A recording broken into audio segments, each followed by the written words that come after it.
Well, good morning. I'm very excited to share today's segment of my journey, which involved going through my initiation weekend in 1990 with the New Warrior Adventure Training Weekend, an organization that's today called the Mankind Project. And a very significant opportunity for me to do healing and growth in the area where perhaps I felt the weakest, the most damaged, due to my relationship with my father, and pretty much having an absent father growing up with a mother and three sisters. My masculine archetypes were not very well developed. My feminine, pretty well developed. So in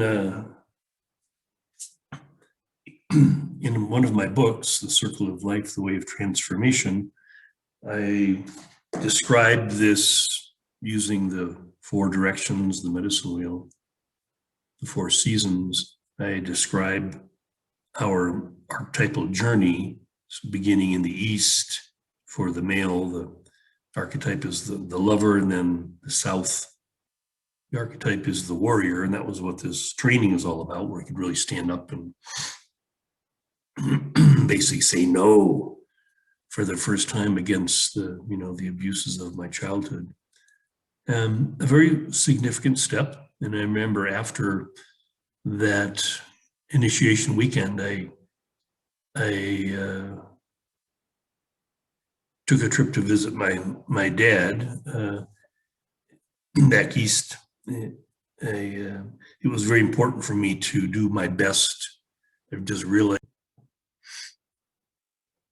I wanted to interject that I had not seen my dad for 5 years after I went through my treatment center in halfway house. I remember telling my father on the phone that as part of my recovery, because he was a very active alcoholic, I could not see him, and my plan was basically not to see him for 5 years. So now, finishing my warrior training in late 1990, it was pretty much 5 years later that I would be ready to see my dad for the first time. And I remember, in fact, one time he contacted me when his mother had passed, and he asked me if I would be a pallbearer with him at her funeral.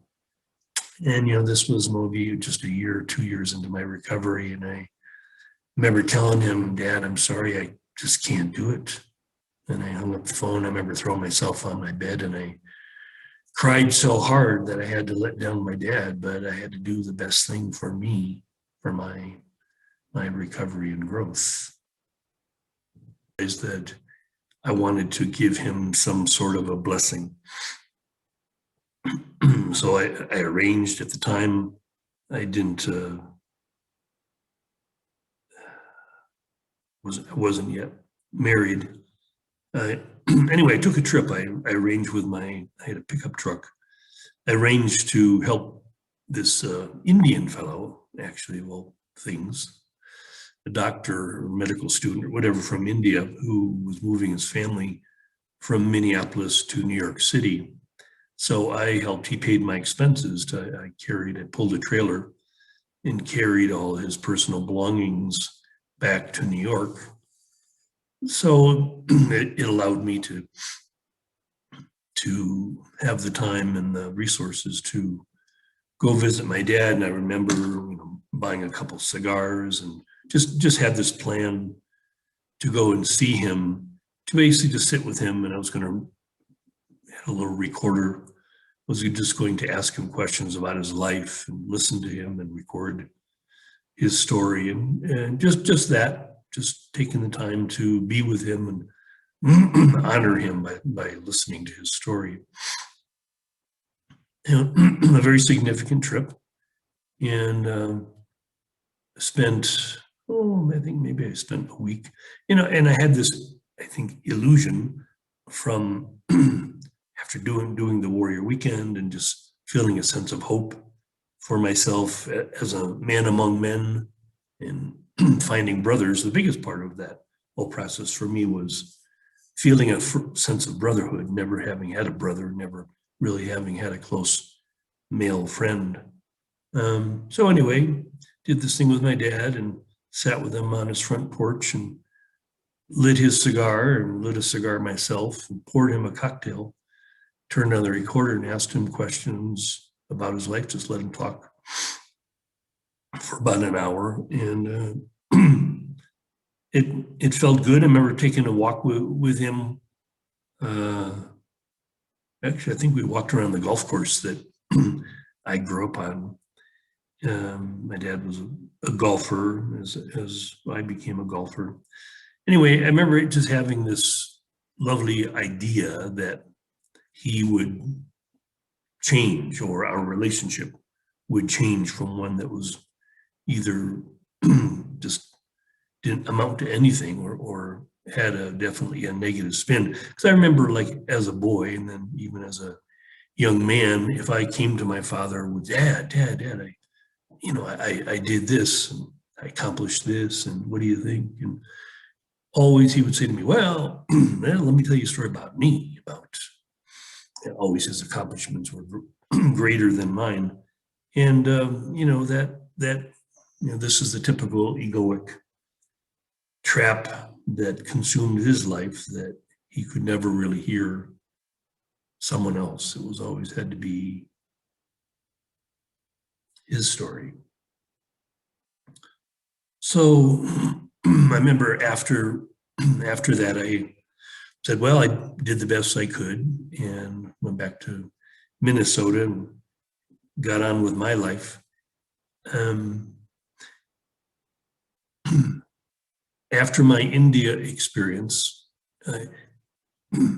it really was important to me that because it was such a devastating journey through the West. In this circle of life, you have the East, the South. The West is all about transformation. It's all about death and rebirth. The archetype is the magician.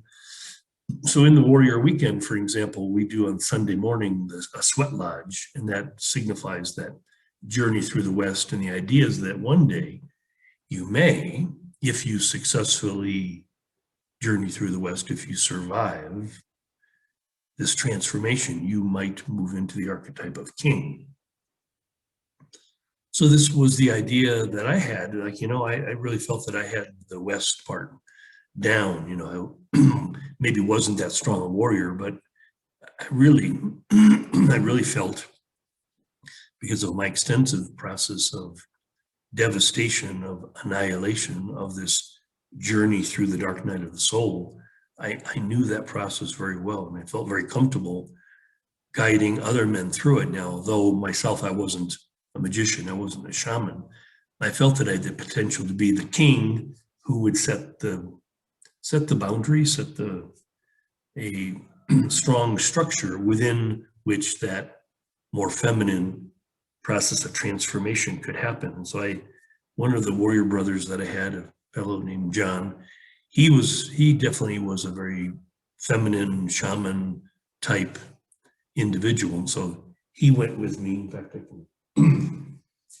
show a picture from our first trip in 1994. John is on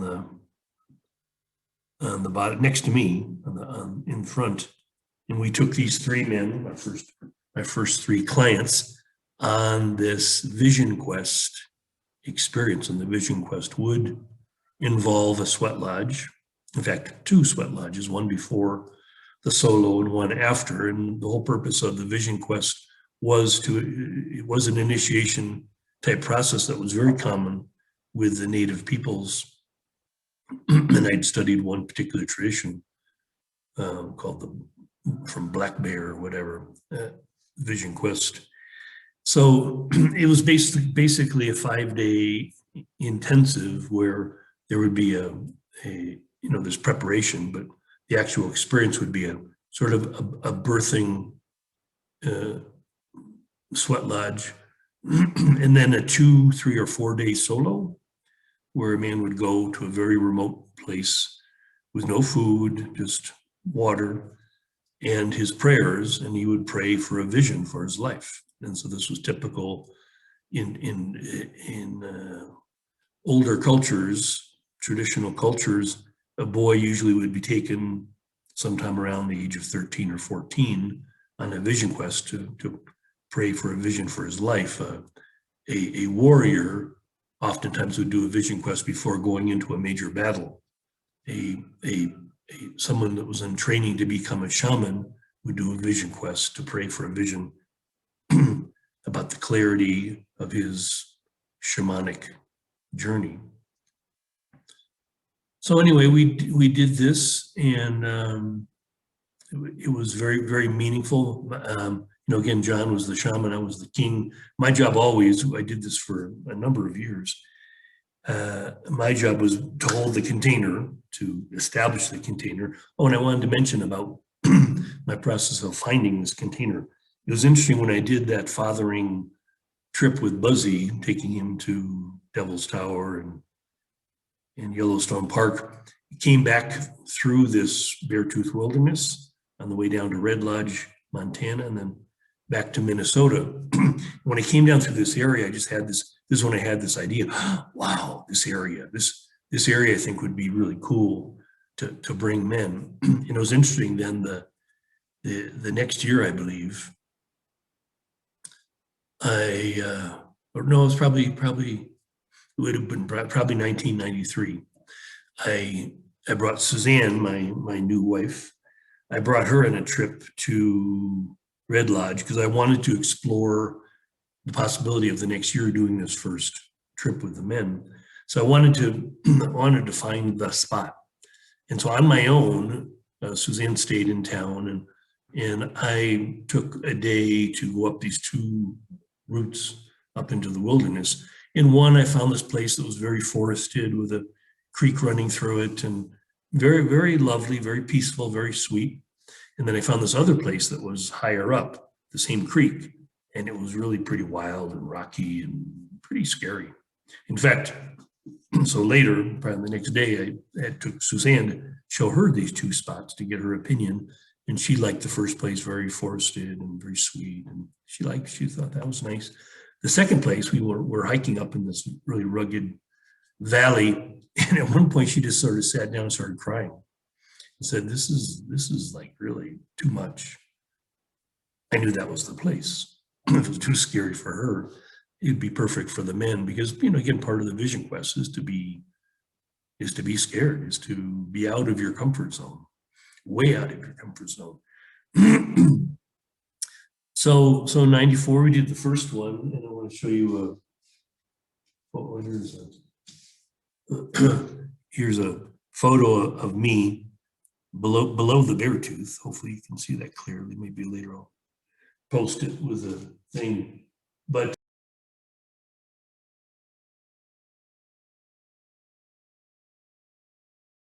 it was a very cool spot. In fact, I'd gone hiking. This is me discovering this lake, and it was really fascinating in this high country. We had talked with a ranger,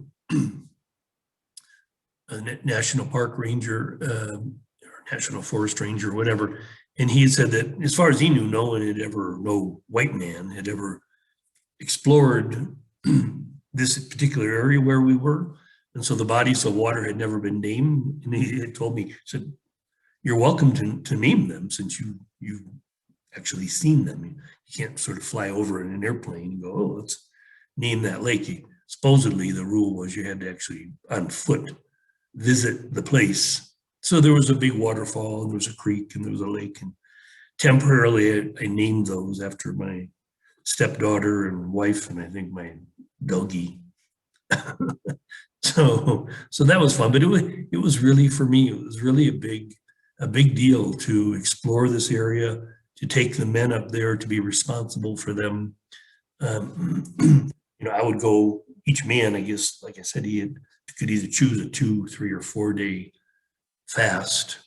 And I would go up personally and pick each man up from this spot and bring him back down to the main camp. And so, it was wilderness camping. We set up this big,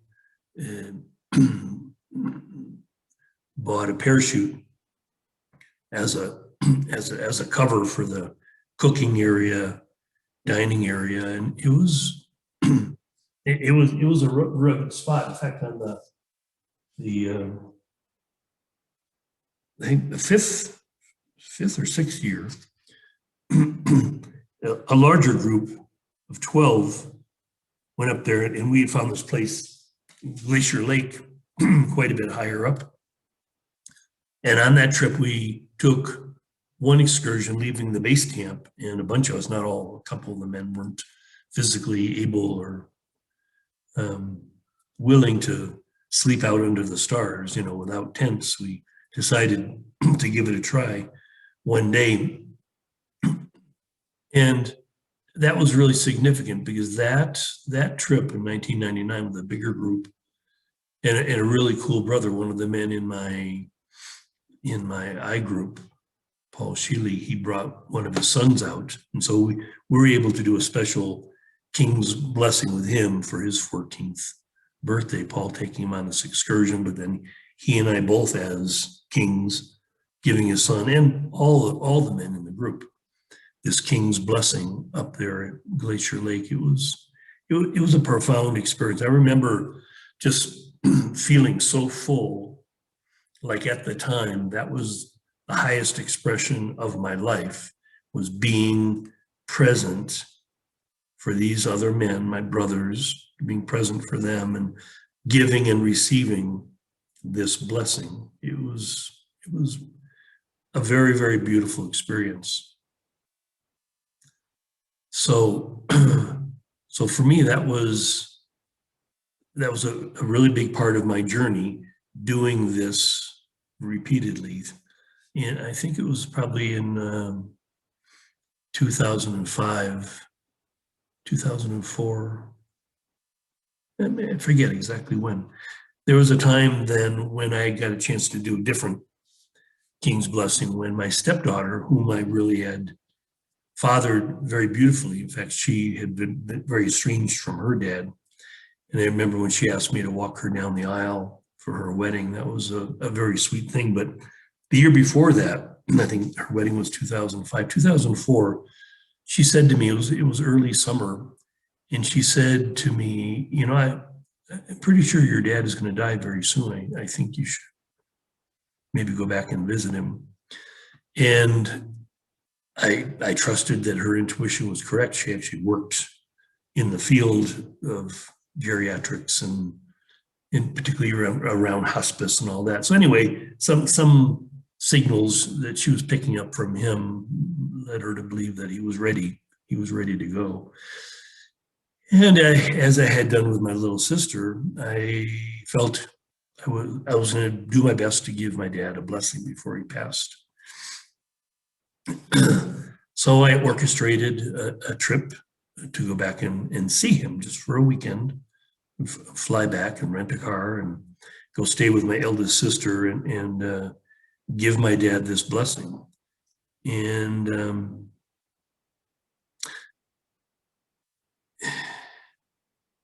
yeah, there's a great thing that I learned from Byron Katie, her process called the work.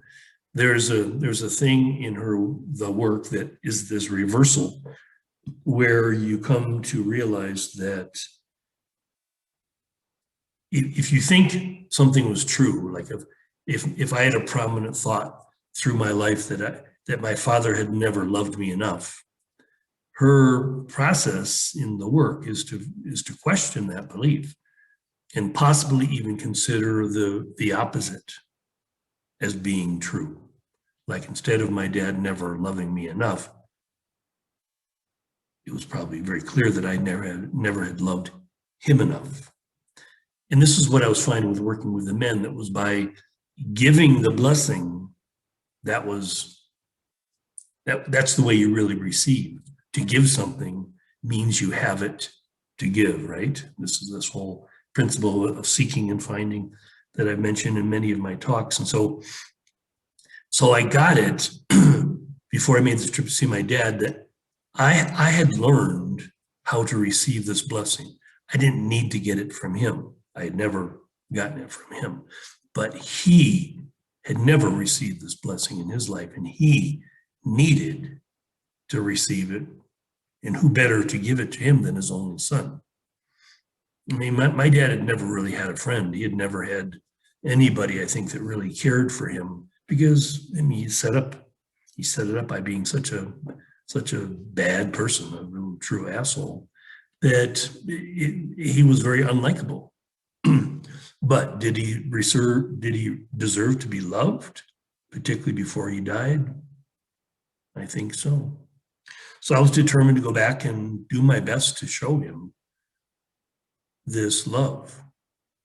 And again, I must say it was very challenging when I showed up. I stopped by Friday evening just to say, Dad, I'm going to come tomorrow and spend the day with you. He's like, okay, sitting there drunk as a skunk and smoking his stinky cigars. He lived in this hellhole of cinder block subsidized living place. It was really a pretty horrible place that he had manifested as his kingdom. The poor, broken man that he was. So Saturday morning, I come back and I'm ready to do whatever. I had no clue how I was going to do this. I remember going in and sitting in his filthy apartment, sitting on the sofa. He had the TV on already, and he's already drinking and smoking his cigar and yelling at the TV. You know, I'm sure there was a basketball game, or maybe it was Friday night, the night before. He's yelling at the black people, calling them niggers and whatever. And I'm just thinking, like, wow, okay, how am I going to do this where it's not just contrived, where it's not manufactured? Because he's as unlikable as he ever was. So anyway, Saturday morning, I come in, I sit for a few minutes on the sofa, and I just don't have a clue. Then I remember getting this thought, why don't you go in and clean his kitchen? It was amazing. It was truly amazing. So I get this sponge and a bucket of water, and I go tell him, hey, Dad, I'm gonna clean your kitchen. He's like, okay.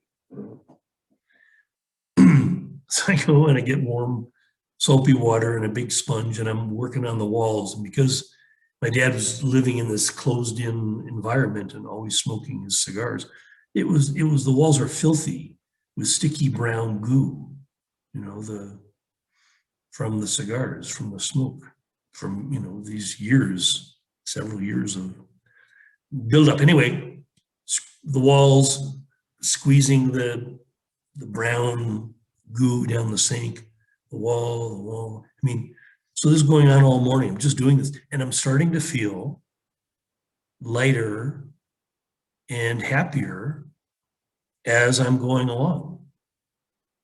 It was an amazing experience, because I realized each time I was squeezing this brown goo down the sink, that was all my hatred. I had hated this man for all of my life, like I'd never hated anyone before. I mean, I was able to feel some of the same type of hatred for Suzanne in my marriage, that special hatred that comes to the surface. But I had deeply hated my father for probably 45 years, probably ever since I was 10 years old. I hated this man more than anyone. And even with all of my spiritual work, all of my men's work, I still hated him. So this day, this hatred was being washed away. The hatred was being washed away. I did this the whole day. There was no way I could have a conversation with him. There was no way I could do anything but clean, because I was doing it for me, which maybe tomorrow morning, Sunday morning, I'd come back and give him something. But this was for me. The whole day Saturday, cleaning his filthy kitchen was for me. It was a miracle. So Sunday morning, I was able to go back and I just felt free. I was no longer burdened. The stuff that I talked about before, the things that I thought, all of it was gone. There was like nothing left. There was just me, his only son, close to 50 years old, saying goodbye to my father. So I go in Sunday morning. I don't even wait around. I'd say, Dad, I'm ready to go. I'm ready to go back to Minnesota, and I just want to tell you how much I love you. I stood in front of him. He's in his chair, the filthy cushion behind his head. It was like there's this little broken, pathetic, sad man sitting in a chair, and all I see is this is my dad, and I love you, Dad. And his chin is quivering, and he just kind of goes, I know, I love you too. And I'm like, because I say, I know I'll never see you again. And I just, probably it was 2 minutes, but it felt like an hour. Just me just standing over him, loving him, being totally peaceful, like we were done. I leaned over, gave him a big hug. He's crying. I walk away. I get to the door, and it was interesting for some weird reason. I suddenly spin around and I salute my dad. He had been in the war, Korean War. When I was born, he didn't see me until I was 6 months old. I wanted to be an Air Force officer like him. That didn't work out. But here I am. I give him a salute. He salutes me back, and I go.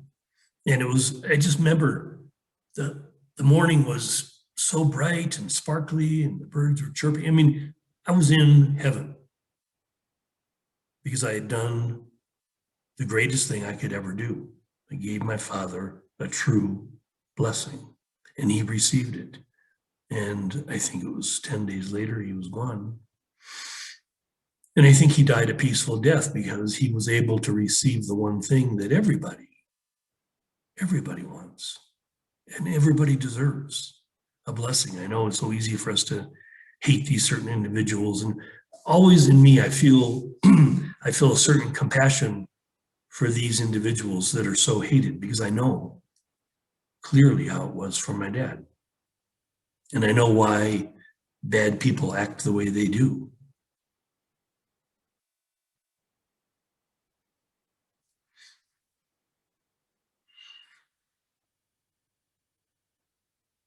Thank you so much.